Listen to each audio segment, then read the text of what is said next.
Dioses en el exilio. Comienzas preguntando: ¿quién te preparó el camino? Nadie me preparó el camino, ni tampoco yo le estoy preparando el camino a nadie. Esto tiene que ser entendido. Hay 4 posibilidades. Una, la más vieja y la más usada, es la que se dio en el caso de Jesús. Juan el Bautista preparó el camino. El discípulo precedió al maestro. Esto tiene ventajas, pero también tiene limitaciones y defectos. Eso es necesariamente así. Cuando el discípulo precede al maestro, creará limitaciones que le son propias y el maestro tendrá que funcionar dentro de esas limitaciones. Tiene sus ventajas, pues cuando llega el maestro, no tendrá que preocuparse de preparar el terreno ya estará dispuesto, puede comenzar de inmediato a sembrar las semillas, pero el terreno estará dispuesto a la manera del discípulo. No puede estarlo al estilo del maestro. Por lo tanto, este tendrá que funcionar dentro de ciertas limitaciones. Eso es lo que produjo todo el problema en la historia de Jesús. Juan el Bautista es un tipo de hombre diferente de Jesús, un hombre muy fiero, casi en llamas y siempre enardecido. Usa un lenguaje que le es apropiado, pero que nunca podrá ser apropiado para Jesús. Jesús es muy silencioso, muy apacible. Juan el Bautista no es ese tipo de hombre. Es un profeta y Jesús es un Mesías. Y la diferencia entre un profeta y un Mesías es grande. Un profeta es un hombre religioso, profundamente religioso, pero funciona como un político. Utiliza el lenguaje de la revolución, utiliza un lenguaje muy violento excitando los corazones y el ser de los hombres, agitándolos. Un profeta es como un terremoto. Un Mesías es muy tranquilizante, silencioso como un valle del Himalaya perezoso, adormecido. Puedes descansar con un Mesías. Con un profeta, siempre estarás en movimiento. Debido a esto, Juan el Bautista usó la terminología de la política. La revolución, el reino de Dios. E incluso ese reino de Dios debe ser tomado por la fuerza. Tiene que ser, de hecho, atacado. Él no fue comprendido, pues siempre serás mal interpretado si utilizas el lenguaje del mundo exterior para referirte al mundo interior. Los políticos tuvieron miedo. ¿De qué reino está hablando este hombre? ¿De qué revolución? ¿A qué se refiere cuando dice que el reino debe ser tomado por la fuerza? Juan el Bautista es muy impaciente. Desea cambio inmediato. No puede esperar. Él creó la atmósfera en que Jesús tuvo que funcionar. Juan el Bautista murió en prisión, fue decapitado por los gobernantes, fue absolutamente mal interpretado, pero nadie tuvo la culpa. Él mismo la tuvo. Pero debido a él, y Jesús le iba a seguir, Jesús fue discípulo de su propio discípulo. Fue iniciado por Juan el Bautista, porque éste le precedió. Se creó un vínculo. Fue así como tuvo que utilizar la misma terminología. Era casi seguro que no le comprenderían. Juan el Bautista murió en prisión, decapitado. Jesús murió en la cruz asesinado. Juan el Bautista también estaba hablando del reino de Dios. Naturalmente, él no era agresivo, pero la terminología en sí parecía política. Él era un hombre muy inocente, no tenía nada que ver con política. Pero Juan el Bautista ayudó, en cierto. Jesús pudo trabajar porque todos los discípulos de Juan el Bautista estaban listos para recibirle, él no era un extraño. Juan el Bautista había producido una pequeña abertura, había creado una pequeña claridad en la oscuridad de la humanidad. Cuando llegó fue recibido. Había una casa lista para él, unas pocas personas receptivas a él. Eso no hubiera sido posible si hubiese venido solo, sin un predecesor. Pero la casa fue construida por Juan el Bautista, y los discípulos que éste atrajo fueron atraídos por él. Eso produjo el conflicto.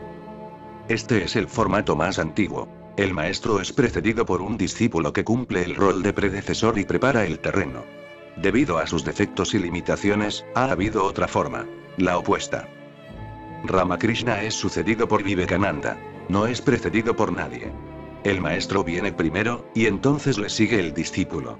Esto tiene sus ventajas, porque el maestro crea toda la atmósfera, el maestro es quien crea la situación completa en que va a producirse el crecimiento.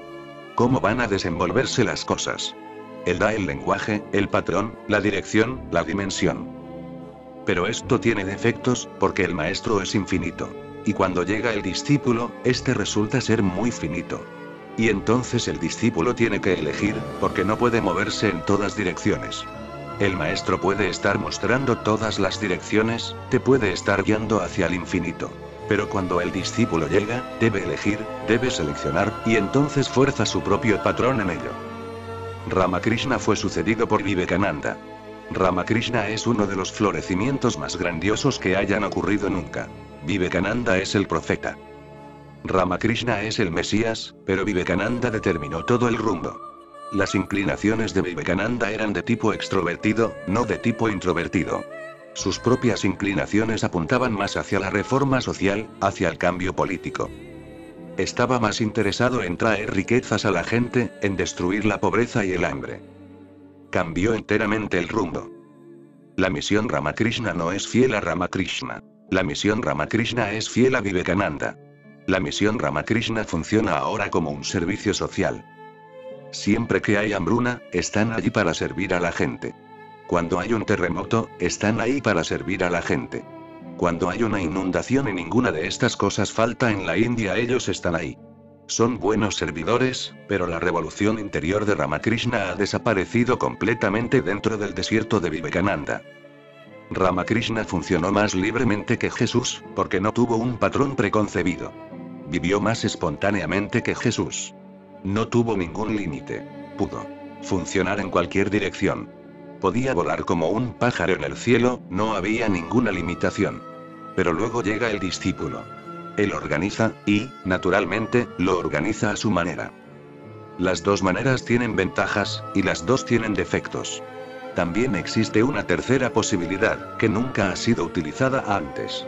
Krishnamurti es el primero en el mundo en utilizar esta tercera posibilidad.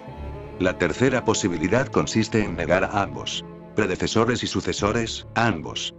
Es negativa. El método de Krishnamurti es vía negativa.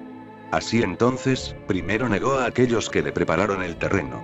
Esa era la única forma de desembarazarse de las limitaciones. Negó a todo el movimiento teosófico. Annie Besant, Lea Beater, ellos fueron los que prepararon todo el terreno, y trabajaron duro para Krishnamurti. Ellos fueron los que cumplieron el rol de Juan el Bautista para él. Crearon para él una extensa oportunidad en el mundo. Pero entonces, cuando él estuvo listo, vio los defectos y las limitaciones. Ocurriría lo mismo que en el caso de Jesús. Y entonces, simplemente negó. Negó que ellos prepararan el terreno o que hubiera alguna necesidad de prepararlo. Al negarles, él estaba consciente de que también tenía que negar su calidad de Mesías, porque si él decía que era el Mesías, podía negar a los predecesores, pero entonces vendrían los sucesores. Y entonces se plantearía el mismo problema que se había presentado con Ramakrishna. Así que negó. Nadie me ha precedido y nadie va a sucederme. Negó a Lea Beater, a Annie Besant y al movimiento teosófico, y durante toda su vida ha negado que alguien vaya a convertirse en su heredero o sucesor. Esto tiene su belleza propia, pero también sus problemas. Puedes ser libre, muy libre, absolutamente libre, ¿por qué no? Hay limitaciones por ningún lado, ni antes ni después, pero tu libertad está en la negatividad. No creas. Tu libertad no alcanza ninguna realización, es vana, no ayudas. Es como si alguien estuviese tan pendiente de no enfermar trabajando continuamente y pendiente de no caer enfermo que olvida que a veces también tiene que disfrutar de la salud. De otra manera, puede que no enfermes, pero el solo estar pendiente de que uno no debe enfermarse y debe permanecer alerta se convierte en un tipo de enfermedad. Krishnamurti está tan alerta al respecto que ningún tipo de cautiverio debería crearse en ninguna parte, que no debiera existir ninguna atadura, que trabajó duro, pero no pudo ayudar a nadie. Ha sido hermoso para él mismo, pero no ha sido beneficioso para la humanidad. Él es un hombre libre, pero su libertad es solo para él. Esa libertad no pudo llegar a ser saboreada en miles y miles de gargantas. No pudo crear un impulso. Él se ha mantenido como un pináculo de la libertad, pero no existe puente. Puedes mirarle, es como una hermosa pintura o una hermosa poesía, pero nada se puede hacer al respecto, no te transfiere. Ha roto todos los puentes. Esta es la tercera posibilidad, nunca se probó antes. Él fue el primero. Yo he probado la cuarta, que tampoco ha sido usada. La cuarta consiste en que durante la mitad de mi vida yo mismo he trabajado como Juan el Bautista. Y ahora, durante la otra mitad funcionaré como un Cristo. Esta es la cuarta posibilidad. Preparar el terreno y también sembrarlo, sembrar las semillas. También tiene sus inconvenientes. Es imposible encontrar un camino que no los tenga. Tiene cualidades y tiene defectos.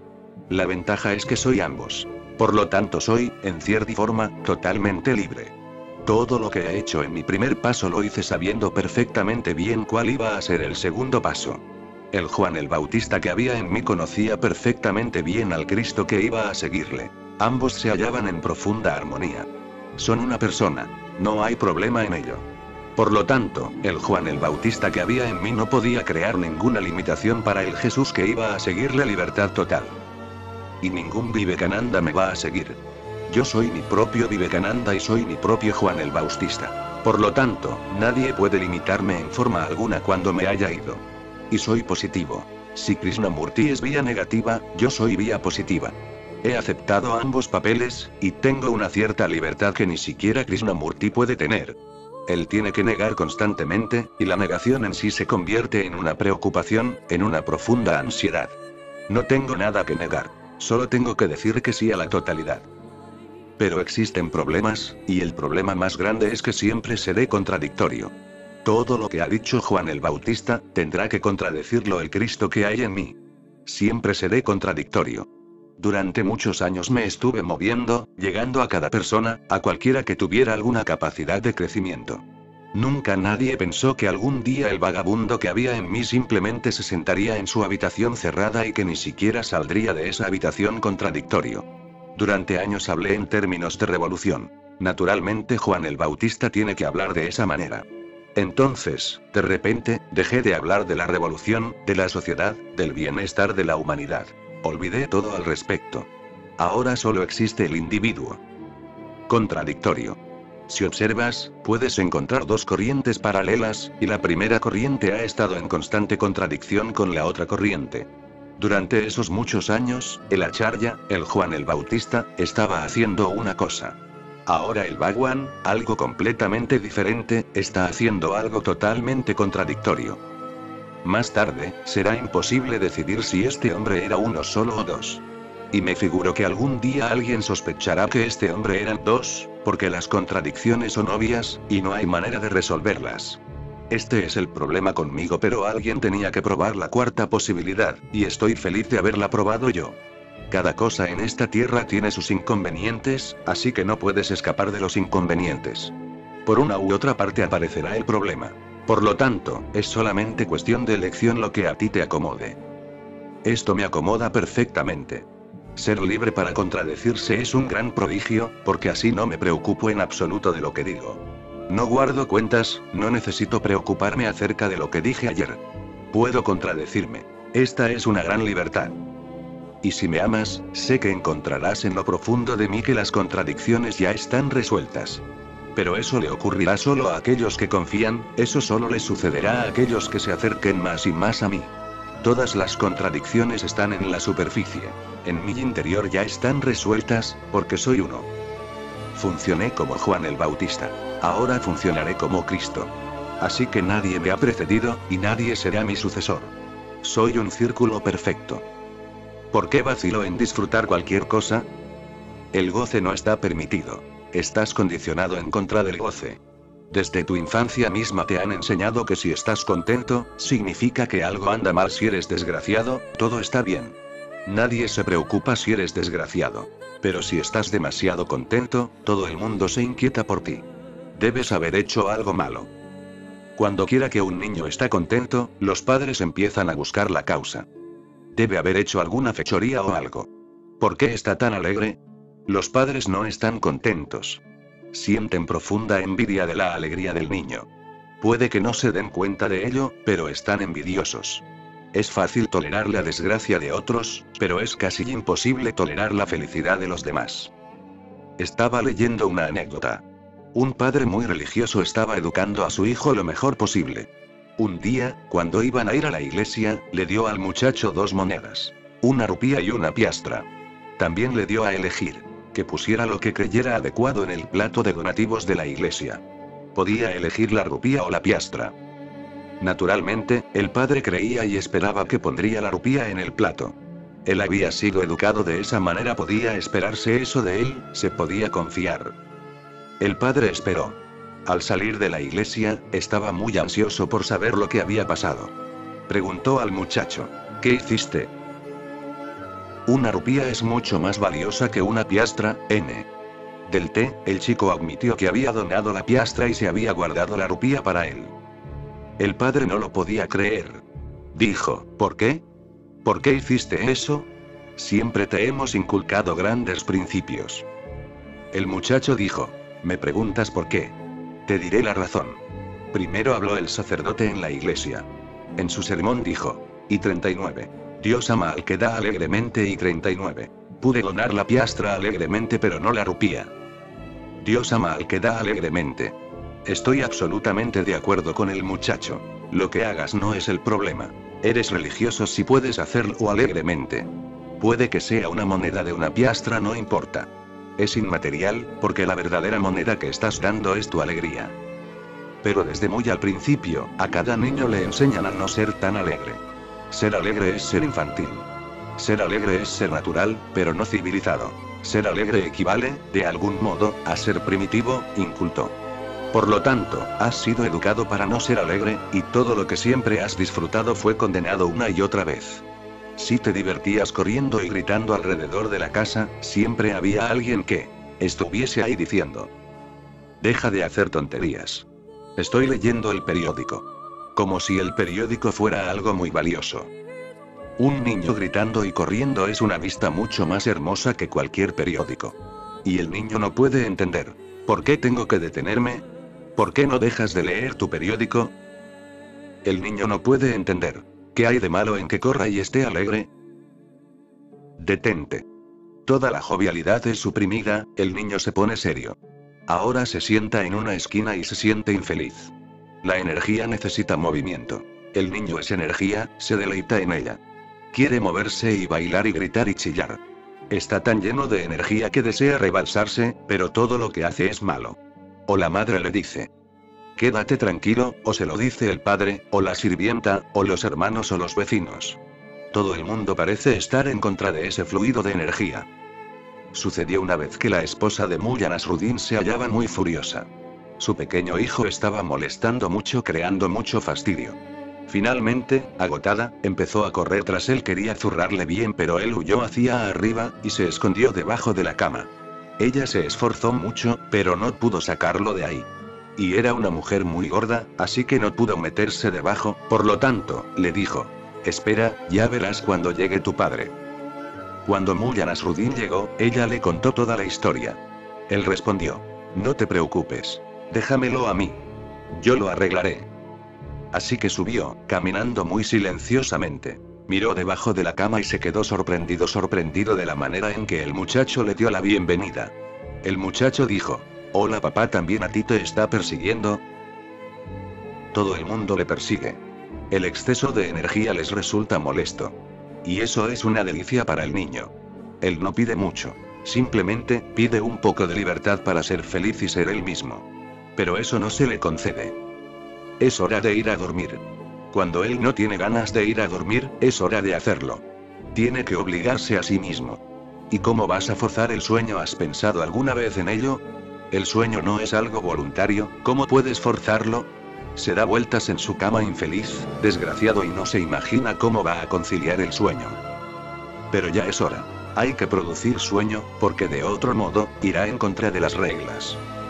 Y entonces, por la mañana, cuando quiere dormir un poco más, es entonces cuando tiene que levantarse. Cuando quiere comer algo, se lo impiden. Cuando no quiere comer nada, se le fuerza. Y esto sigue y sigue. Poco a poco, el niño llega a la conclusión de que todo lo que le produce alegría tiene algo malo. Todo lo que le hace feliz es malo, y todo lo que le pone triste y serio está bien, es bueno y es aceptado. Ese es el problema. Tú preguntas, ¿por qué vacilo en disfrutar cualquier cosa? ¿Por qué tus padres, tu sociedad, todavía te persiguen? Si estás realmente conmigo, arroja ese disparate que te han forzado a asimilar. Solo hay una religión en el mundo y esa religión es ser feliz. Todo lo demás es inmaterial e irrelevante. Si eres feliz, estás en lo correcto. Si eres desgraciado, estás equivocado. Cada día viene gente a verme, viene la esposa o viene el marido, y la esposa dice ser muy desgraciada porque el marido está haciendo algo malo. Siempre le digo a esa gente que si el marido está haciendo algo malo, lo deje a él ser infeliz. ¿Por qué sufres? El mal, por sí solo, la llevará a ser infeliz. ¿Por qué te preocupas tú? Pero la esposa dice, pero él no es desgraciado. Se va a la taberna y se divierte. No es en absoluto desgraciado. Entonces yo digo, hay algo mal en ti, no en él. La infelicidad es el índice. Tú eres la que debe cambiar. Olvídate de él. Si él es feliz, está en lo correcto. Te digo, es mejor ir feliz a la taberna que ser infeliz yendo al templo, porque finalmente, uno descubre que la felicidad es el templo. Por lo tanto, lo que hagas no es el problema, sino la calidad que traes al acto mientras lo haces. Sé feliz y serás virtuoso. Sé infeliz y cometerás lo que la gente religiosa llama pecado.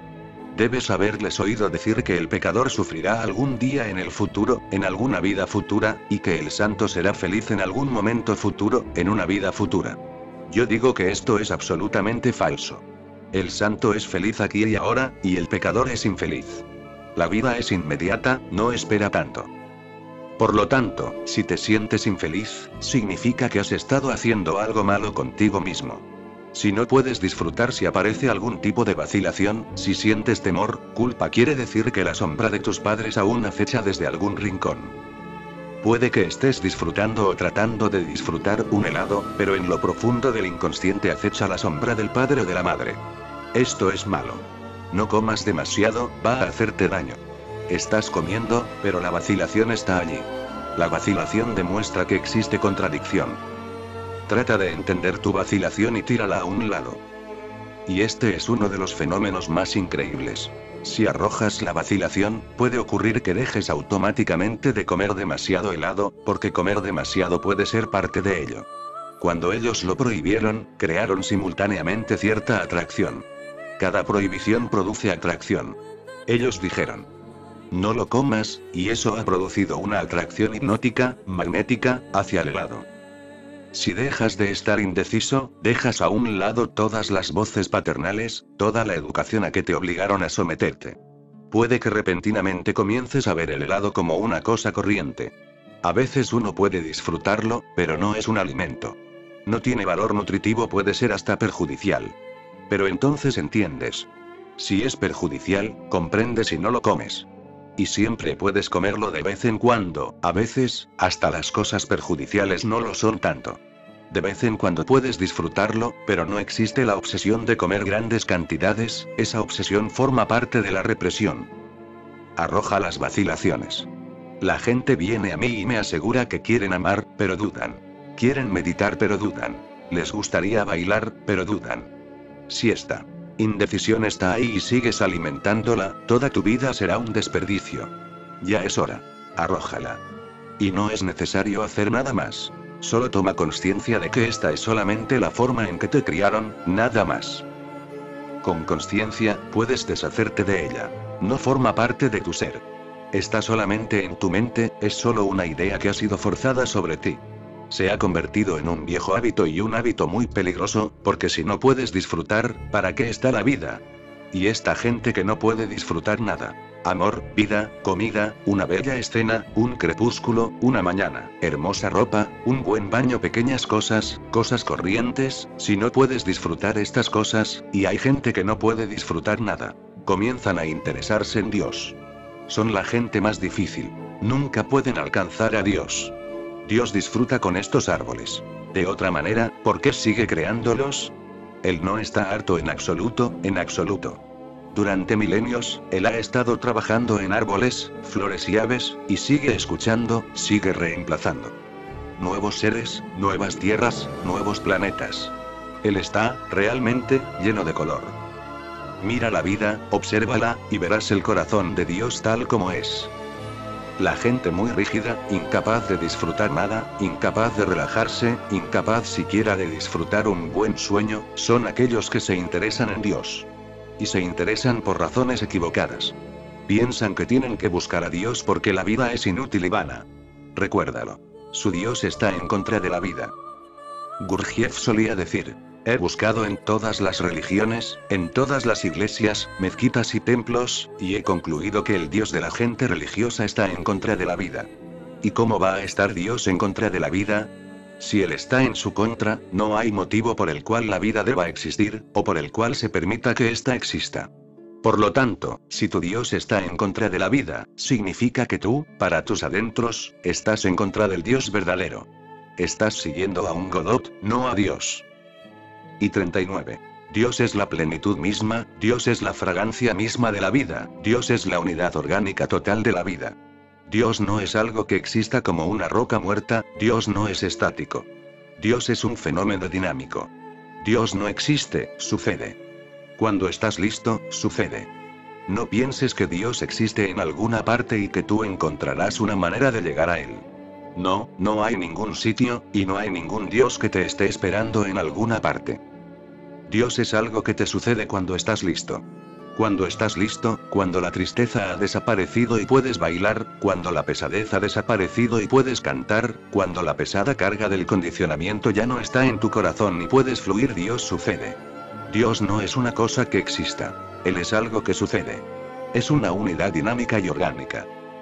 Y cuando Dios sucede, todo sucede. Los árboles, las estrellas, los ríos. Y en mi opinión, la capacidad de disfrutar es la puerta. Nunca se ha sabido de gente seria que le haya alcanzado. La seriedad es la barrera a la actitud equivocada. Todo lo que te pone serio es irreligioso. No vayas a una iglesia en donde te vuelvas serio. Sucedió una vez que una mujer adquirió una lora, pero para cuando llegó a casa estaba muy confundida, preocupada. Había pagado un buen precio por la lora. Esta era muy bella. Todo estaba bien, solamente una cosa era de cuidado de vez en cuando. La lora decía en voz muy alta: soy una hembra perversa. Esto era algo que había que tener en cuenta. La mujer vivía sola, y era una mujer muy religiosa de otro modo. ¿Por qué vivir sola? Era una mujer muy seria, y esta lora iba a decir eso una y otra vez y hasta los que pasaran por la calle le oirían y la lora decía: soy una hembra muy perversa. Ella fue a ver al vicario, pues esta era su única fuente de sabiduría, conocimiento e información. Le dijo: esto anda muy mal, estoy confundida y no sé qué hacer. La lora es preciosa y todo está bien, excepto esto. El vicario respondió: no te preocupes. Yo tengo dos loros muy religiosos. Mira. Y 39. Y 39. Uno de ellos estaba en su jaula tocando una campana y el otro estaba rezando en su jaula. Gente muy religiosa trae tu lora. La buena compañía siempre ayuda. Deja tu lora aquí por unos cuantos días con esta gente tan religiosa, y más tarde podrás llevártela. A la mujer le gustó la idea. Estuvo de acuerdo. Trajo la lora y el vicario la presentó a los suyos. Pero antes de que pudiera decir nada, la lora dijo: soy una hembra muy perversa. El vicario también se halló perplejo qué hacer. En ese momento, el loro que estaba rezando dejó de rezar y le dijo al otro loro: idiota. Deja de tocar la campana, nuestras oraciones se han cumplido. Estaban rezando por una hembra. Deja de tocar la campana. Han respondido a nuestra oración. De hecho, siempre que veas a alguien rezando puedes sospechar que algo ha ido mal. Estará rezando por una mujer, rogando por dinero, rogando por algo, rogando por la felicidad. Una persona realmente feliz no reza. La felicidad es su oración, y no puede haber una oración más alta o mayor que el ser feliz. Una persona feliz no sabe nada acerca de Dios, no sabe nada acerca de la oración. Su felicidad es su Dios, su felicidad es su oración está realizado. Sé feliz y serás religioso. La felicidad es la meta. Soy un hedonista. Y, tal como yo lo veo, todos aquellos que han conocido siempre han sido hedonistas, digan lo que digan. Un Buda, un Jesús, un Krishna, todos hedonistas. Dios es lo supremo en hedonismo, es la más alta cima de la felicidad. Arroja todos los condicionamientos que llevas contigo. Y no trates de culpar a tus padres, porque eso no servirá. Tú eres víctima de sus condicionamientos, pero ¿qué podían hacer ellos? Ellos fueron víctimas del condicionamiento de sus padres. Por lo tanto, es una larga sucesión. Nadie es responsable, así que no te sientas furioso con tus padres por haberte destruido. No pudieron evitarlo. Si comprendes, sentirás compasión por ellos. Ellos fueron destruidos por sus padres, y sus padres fueron destruidos por otros y siempre ha sucedido así. Es una sucesión, una cadena. Simplemente, sal de ello. No tiene sentido condenar a nadie, ni tiene sentido estar furioso un joven furioso, esto y aquello. No tiene sentido. Es otra tontería. Estás triste, y luego te pones furioso. Es tan malo como la tristeza. Observa todo el conjunto y sal de ello, simplemente, deslízate fuera sin hacer ningún ruido. Eso es lo que yo llamo rebelión. El revolucionario se pone furioso. Dice que hay que modificar la educación, dice que hay que modificar la sociedad, dice que el mundo necesita un nuevo tipo de padres. Solo entonces todo el mundo será feliz. Pero, ¿quién hará estos cambios? Los que los llevarán a cabo se encuentran en el mismo lío, así que, ¿quién ayudará? Hay que crear una nueva educación, pero ¿quién la creará? Primero hay que enseñar a los profesores. Y los revolucionarios no están menos involucrados que los reaccionarios en este disparate. Así que ¿quién traerá la revolución? La esperanza es vana. Solo hay una esperanza. Puedes traer la luz a tu ser. Y eso está a tu alcance ahora mismo, no es nada del otro mundo. ¿Has visto alguna vez a una serpiente deslizarse fuera de su vieja piel? Es igual. Simplemente te escurres fuera. Perdona y olvida. No te enfurezcas contra tus padres. Ellos también fueron víctimas. Siente compasión por ellos. No te resientas contra la sociedad, no podía haber sido de otra manera. Pero hay algo que sí es posible. Puedes deslizarte fuera ahora mismo. Empieza a ser feliz desde este mismo instante. Todo está a tu alcance, solo es necesario un profundo cambio de actitud. Que desde ahora consideres a la felicidad como lo bueno y al sufrimiento como el pecado. ¿Podré llevarme todo lo que siento aquí contigo cuando me vaya, o todo lo que ha pasado será solo un recuerdo? Si al irte no te dejas a ti mismo aquí, si te llevas tu yo contigo, todo lo que ha pasado se volverá un recuerdo. Todo lo que ha pasado quedará atrás. Si quieres llevarte eso contigo, no puedes llevarte a ti mismo. La elección es tuya. O te dejas a ti mismo aquí y entonces, te llevarás en tu interior todo lo que ha sucedido, o te llevas a ti mismo de vuelta a casa y entonces, todo lo sucedido será dejado aquí.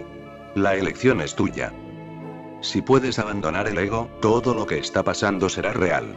Pero si no puedes abandonarlo, todo se convertirá en un recuerdo y te producirá más conflicto, porque el recuerdo llegará a ser obsesionante. Has tenido un vislumbre y lo has perdido. Serás más desgraciado que nunca. Sabes que existe, pero le has perdido la pista. Sabes que está en alguna parte, ya no puedes decir que no existe. Ese argumento no servirá. Ya no puedes convertirte fácilmente en un ateo y afirmar que no hay Dios, que la meditación no existe y que no hay un centro interior en los seres humanos. No puedes decir eso. Lo has probado. Ahora ese sabor te rodeará, te perseguirá, te llamará. La elección es tuya. Conmigo, puedes arrojar tu yo, y la visión que ha sucedido se volverá parte de tu realidad. Estará integrada en tu unidad orgánica, estará cristalizada. Pero no puedes tener ambas cosas. Solo puedes tener una, así que antes de irte, por favor asegúrate de que dejas tu yo conmigo. Asegúrate de que tu entrega es real y total, asegúrate de estar realmente entregado, entonces, estés donde estés, estarás cerca de mí. Es debido a tu entrega que estás cerca de mí. Eso no depende del espacio físico. Entregado, estás cerca de mí aunque estés en otro planeta. No entregado, estás lejos aunque estés sentado a mi lado. Ayer mencionaste que la ley es antiamor, pero que sin ella el amor no puede existir y crecer. Por favor, explica de qué manera es la ley necesaria para que crezca el amor. Para que un crecimiento ocurra, es necesario lo opuesto, porque lo opuesto produce tensión. Sin lo opuesto, las cosas se adormecen hasta morir. Esta es una de las cosas más fundamentales en la vida. El amor no puede existir sin la ley. La ley es lo opuesto. La ley es lo no espontáneo, lo mecánico. El amor es lo espontáneo, lo no mecánico. El amor es inmotivado. La ley se rige por la causa y el efecto. El amor es individual. La ley es social. ¿Puedes existir sin la sociedad? Sin una sociedad no puedes nacer. Necesitas una madre, un padre, necesitas una familia en la cual crecer, necesitas una sociedad en la cual desarrollarte. No puedes existir sin una sociedad. Pero recuerda, si te limitas a formar parte de la sociedad, te has movido nuevamente hacia la no existencia. Sin la sociedad no puedes existir, y tampoco puedes existir solo en calidad de miembro de la sociedad. Jesús dice, no solo de pan vive el hombre. ¿Piensas acaso que quiere decir que puedes vivir sin pan?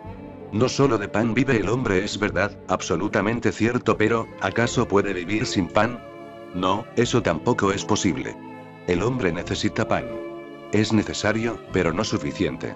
Simplemente, te otorga una base pero no te hace dar un salto, un vuelo. Es un trampolín. No te quedes estancado en eso. Jesús dice: el Sabbat es creado para el hombre, no el hombre para el Sabbat. La ley es necesaria porque la sociedad es necesaria. La ley es el pan. Pero si solo hay ley si existes como un miembro de la sociedad respetuoso de la ley, y no existe nada en ti que se halle más allá de la ley, entonces existes en vano. Entonces existes solo para el pan. Entonces, comes bien, duermes bien, y no pasa nada más. Está bien comer bien, pero no es suficiente, es necesario algo de lo desconocido. Es necesario que algo de lo invisible entre en ti. Es necesario el encanto de lo desconocido. Sin ello, serás un silogismo de lógica, pero no serás una poesía. Sin esto, puede que estés totalmente en lo correcto, pero solo totalmente en lo correcto, sin romance, sin poesía, sin danza. El amor es lo misterioso, la ley es lo no misterioso. La ley te ayuda a estar en el mundo. El amor te da el motivo para estar. La ley te da la forma de estar, y el amor te da el motivo para estar. La ley te da el cimiento. El amor se convierte en el hogar, la casa. Y recuerda una cosa, que el cimiento puede existir sin la casa, pero la casa no puede existir sin una base. Lo más bajo puede existir sin lo más alto, pero lo más alto no puede existir sin lo más bajo. Un hombre puede existir solo con el pan, no tendrá nada que valga la pena, no tendrá ninguna razón de existir, pero puede existir, puede limitarse a vegetar. Pero ni siquiera un gran amante puede vivir sin pan. Ni siquiera Jesús o Buda pueden vivir sin el pan. Ellos han encontrado la casa celestial del amor, pero no pueden existir sin el pan. Lo más bajo es, de alguna manera, independiente de lo más alto. Lo más alto es, de algún modo, dependiente y de lo más bajo. Pero, es así. Y parece simple, es fácil. Construyes un templo, lo que en la India llamamos el Kalash, el casquete dorado del templo, no puede existir sin la totalidad del templo. Si quitas el templo, el Kalash, el casquete dorado, caerá al suelo. No puede existir sin el templo. Naturalmente, el templo puede existir sin el casquete. No hay problema en ello. Tan solo piénsalo. Un hombre tiene hambre, puede bailar. La danza es imposible. El hombre está hambriento, ni siquiera puede pensar. No puede imaginarse siquiera lo que significa la danza. Puede que lo haya sabido en el pasado, pero ni siquiera le será posible creer que lo ha sabido. Parece imposible, parece casi inexistencial. La danza no puede surgir en un cuerpo hambriento. ¿Cómo puede ser posible que una danza descienda? Pero piensa en otro hombre, bien alimentado y sin danza alguna en él. Puedes imaginártelo, no hay problema, él puede vegetar. Lo más alto no es una necesidad, es una libertad. Si lo deseas, creces en ello. Si no lo deseas, no hay nadie que te fuerce a crecer en ello. Lo más bajo es una necesidad, no es tu elección. Debes ser satisfecho. La ley es antiamor. Si te riges demasiado por la ley, no te será posible amar a nadie porque la cualidad misma del amor es la espontaneidad. Aparece de la nada, puede desaparecer en la nada. No tiene razón ni causa aquí. Ocurre como un milagro, es mágico. ¿Por qué y cómo ocurre? Nadie lo sabe. No puede ser manipulado. Es antiley, es antigravitación, es anticiencia, es antilógica. Está en contra de toda lógica y en contra de toda ley. El amor no puede ser probado en ningún laboratorio, y el amor no puede ser probado por ninguna lógica. Si tratas de probarlo por lógica, llegarás a la conclusión de que no existe eso que llaman amor, que el amor es imposible. No puede existir, pero existe. Hasta los grandes científicos se enamoran. No pueden probarlo en sus laboratorios, no pueden argumentar a su favor, pero también se enamoran. Hasta un Einstein se enamora. El amor llena de humildad a todo el mundo. Incluso a Einstein, tan orgulloso de su lógica, sus argumentos, su ciencia, de repente, un día, se enamora de una mujer corriente. Frau Einstein. Repentinamente, toda su ciencia desapareció, y comenzó a creer en lo imposible. Hasta sus últimos años solía encogerse de hombros. Sucede, pero si me preguntas como científico, no lo puedo comprobar o avalar. Pero si me preguntas como hombre, sí, sucede. En sus últimos días dijo: si el amor existe, también Dios debe existir. Si un imposible es posible, ¿por qué no el otro? Murió siendo un hombre profundamente humilde y religioso. Alguien le preguntó: si nacieras de nuevo, ¿qué te gustaría ser? Él contestó. No sería un científico nuevamente. Más bien, sería un plomero. ¿Qué está diciendo? Está diciendo que ha visto la falsedad de toda lógica y que se ha dado cuenta de la inutilidad de todo argumento científico. Lo que está diciendo es que ha visto una y otra vez que causa y efecto pueden ser el cimiento, pero no son los pináculos. El verdadero templo, el verdadero misterio de la vida, aparece a través del amor, la oración, la felicidad, todos imposibles. Si piensas en ellos, no te es posible creer. Pero si les permites que sucedan, surgirán gran confianza y gracia en ti. Moisés es la ley. La sociedad no puede existir sin Moisés, él es imprescindible. La sociedad no puede darse el lujo de prescindir de él. La sociedad sería un caos sin Moisés. Él es totalmente necesario, es el cimiento mismo. Pero Jesús es amor. Moisés es necesario, pero no suficiente. Si solo Moisés fuese el que dirige al mundo, el mundo no valdría la pena. Jesús. Una brisa que proviene de lo desconocido, nadie sabe de dónde viene, nadie sabe dónde va. Una penetración de la eternidad en el mundo del tiempo, la entrada de lo misterioso en lo conocido. Jesús no puede venir sin Moisés, recuérdalo. Moisés será necesario. Él es el pan. Jesús es el vino. Puedes vivir de pan, pero el pan no tiene nada romántico. El vino, ese es el romance, la poesía, la danza, la celebración, el goce, el éxtasis. Sí, Moisés puede existir sin Jesús, Jesús no puede existir sin Moisés. Por eso, Jesús dice una y otra vez: he venido a completar, no a destruir. Moisés era solo el cimiento. Jesús levantó el templo de Dios sobre ese cimiento. Moisés es el ciudadano totalmente correcto, el buen hombre. Jesús no es tan bueno. A veces, uno no sabe si es bueno o malo. Él produce confusión. Anda con borrachos, se queda con una prostituta. No, nunca no puedes imaginarte a Moisés haciendo eso. Moisés es un hombre totalmente recto. Pero ahí es donde algo le falta. La belleza, la libertad. Siempre se mueve en la senda adecuada, es como la línea del ferrocarril. Jesús es como un río. Cambia a veces a la izquierda, otras a la derecha, y a veces cambia totalmente de dirección. Moisés es absolutamente creíble. Jesús no lo es. Y ocurre a veces que uno no sabe si este hombre tiene razón o está equivocado. Ese fue el problema para los judíos. Ellos habían vivido con el pan de Moisés, habían seguido a Moisés y sus 10 mandamientos, y de pronto llega este hombre y dice: soy la culminación de todo lo que me ha precedido y no he venido a destruir, sino a completar. Pero, ¿qué tipo de culminación es esta? Él no se parece a Moisés en absoluto. No condena el mal. Dice: no juzguéis. Moisés es un gran juez, y Jesús dice: no juzguéis, de modo de no poder ser juzgados. Moisés dice: no hagáis el mal, y Jesús dice: no resistáis al mal. Produce mucha confusión. Debe haber creado un gran caos. Donde quiera que fue, debe de haber traído confusión y conflicto a las mentes de la gente, debe haber creado ansiedad. Por eso es por lo que tomaron venganza y le mataron. Es absolutamente lógico. Buda no fue asesinado en la India, Mahavir tampoco lo fue. Algunas veces les arrojaron piedras o cosas así, pero no fueron asesinados, crucificados. Nunca produjeron tanta confusión en la mente como Jesús. Había en ellos algo de Moisés, y Jesús no tiene nada de Moisés. Mahavir tiene mucho de Moisés. Tiene algo de la ley y algo del amor, ambas cosas. Jesús es puro amor. Por eso fue crucificado. Tenía que ser crucificado. Un amor tan puro no puede ser tolerado, una gracia tan pura es totalmente insoportable. Su sola presencia es intolerable, porque duele. La sola presencia de Jesús te sume en la confusión, y la única manera de protegerte y defenderte es matando a este hombre, destruyéndole. Al destruir a Jesús, la gente trató de vivir solo con Moisés y con la ley, y olvidarse del amor. El día que Jesús fue crucificado no fue otra cosa que una indicación de que a la mente corriente le gustaría vivir sin amor. El amor fue crucificado, no Jesús. Él es un mero símbolo.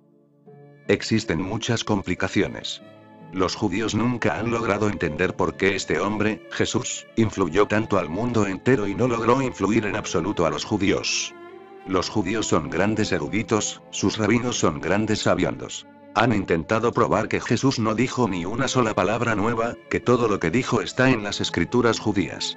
De ser así, ¿por qué este hombre se ha convertido en el eje mismo de la humanidad? ¿Qué sucedió? Parece increíble. En parte tienen razón. Jesús no ha dicho una sola palabra que no pueda ser encontrada en los dichos de los viejos rabinos. No, no ha dicho ni una sola palabra nueva.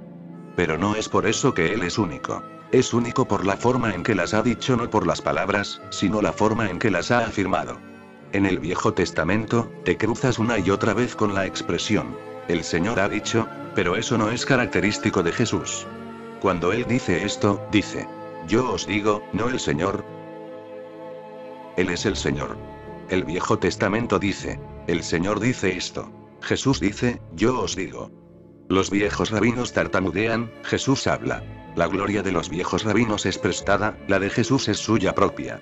Los viejos rabinos hablan desde la autoridad y Jesús con autoridad, y esa es una gran diferencia. Se cuenta que una vez los enemigos de Jesús enviaron a un hombre a prenderle y llevarle al templo. Él estaba enseñando cerca del templo, y una multitud se había reunido. El hombre fue a prenderle, a tomarle prisionero, pero había mucha gente y tuvo que abrirse paso en medio de la multitud para llegar hasta él. Llevó tiempo. Mientras se abría paso, tuvo que oír lo que este hombre estaba diciendo. De pronto se detuvo, y olvidó por qué había venido. Y entonces le resultó imposible apresar a este hombre. Regresó. Los enemigos preguntaron, ¿por qué has vuelto? ¿Por qué no le has apresado? Él contestó, iba a hacerlo, pero sus palabras se quedaron en mis oídos. Y les digo que nadie ha hablado nunca como lo hace este hombre. Me subyugaron la calidad, la autoridad, el poder con que habla. Estaba hipnotizado. Me resultó imposible apresarle. Jesús es amor. El amor tiene autoridad propia, no es algo prestado. Los viejos rabinos y la gente del Viejo Testamento son como la luna, la luz es prestada. Jesús es el sol. Él tiene su propia luz. El amor tiene su propia autoridad. La ley nunca tiene su propia autoridad. La autoridad es de Moisés, Manu, Marx. La autoridad es de las escrituras, la tradición, la convención. La autoridad siempre proviene de lo viejo, nunca es fresca y nueva. El amor es antiley. Pero si tienes amor, también puedes estar dentro de la ley. No hay problema en ello. Pero entonces eres más que la ley. Tienes algo amor dentro de ti. Vives en la sociedad, tienes que seguir ciertas reglas. Estas son solo mantenerse al lado izquierdo o mantenerse al lado derecho, nada de lo supremo en ellas, solo reglas para controlar el tráfico. De otra manera, será casi imposible moverse. Está bien en lo que a ese ámbito respecta, pero no pienses que obtienes algo si te mantienes siempre al lado izquierdo. Naturalmente que es bueno para el fin que tiene, pero no es gran cosa que has conseguido. El tráfico andará bien, eso es todo, pero, ¿qué has obtenido? Toda moralidad, toda ley, es buena para el fin para el cual está creada, pero no va lo bastante lejos. El amor es necesario. El amor es una forma de locura, lógico, irracional. Ser un testigo, consciencia, meditación, repentinamente parecen ideas adultas estériles y distantes, en comparación con el fluido salvaje e infantil de adoración que me llena mientras te escucho hablar de Jesús. Mi yo adulto dice: cuidado. No cedas a sentimentalismos adormecidos y empalagosos, esto es solo la mente, condicionamiento infantil cristiano, pero el impulsivo y ardiente niño de 7 años siente ganas de sacarle la lengua al severo buscador espiritual de 28. ¿Cuál es mi verdadero yo? Ninguno de los dos, sino el que observa a ambos, el que ha formulado la pregunta. No eres ni alguien que tiene 7 años ni alguien que tiene 70. La vejez te es ajena, la edad no te pertenece. Eres eterno, ni el niño, ni el joven, ni el viejo. Repliégate siempre hacia el testigo, entra más y más profundo en el testimonio. Nunca permitas que se establezca ninguna otra identificación. La del niño o la del adulto no. Todas las identificaciones son cautiverios. La libertad total no está en la identificación. La libertad total se halla en no identificarse con absolutamente nada.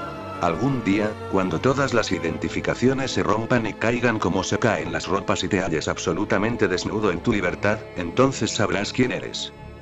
Ustedes son dioses en el exilio. Solamente siendo un testigo recordarás quién eres.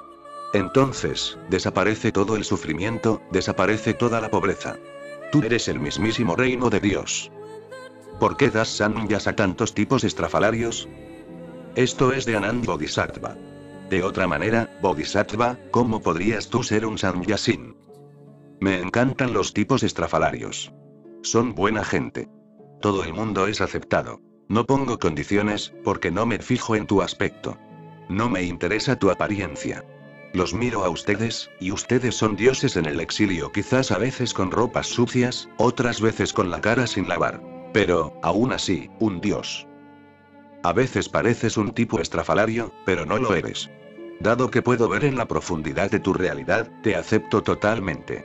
Cualquier cosa que pretendas ser, no me puedes engañar. Solo estás fingiendo. Puede que tú te engañes con tu propia simulación. Yo no me engaño. Miro en forma directa e inmediata. Miro dentro de ti. Y siempre encuentro lo fresco, lo eterno, lo bello. Verdad y gracia, divinidad. Son soberanos,